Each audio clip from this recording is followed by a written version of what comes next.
to my channel. Today I will be cleaning and organizing my refrigerator, which is in desperate need of some love and attention.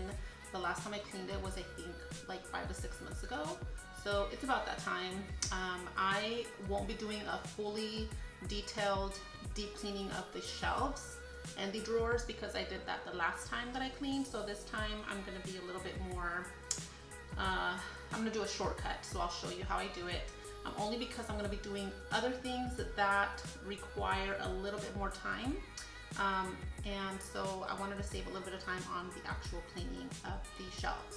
So if you are interested in these type of videos, please keep on watching and don't forget to like, comment, and subscribe and hit that bell notification so you can get alerted every time I post a video, which is once a week right now.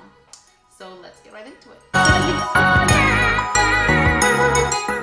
I like to start in sections of my refrigerator. So here I'm just going to start with the doors. I don't really have any order on these and it's always bothered me, so I'm not sure. It's just kind of awkward, the shelves that it has on there. If you see, it's really narrow. You can't really fit anything on there, so I kind of just stuff in whatever fits in there. So let's see what I come up with when I put the things back, because I want to definitely do a little bit of a better job organizing it.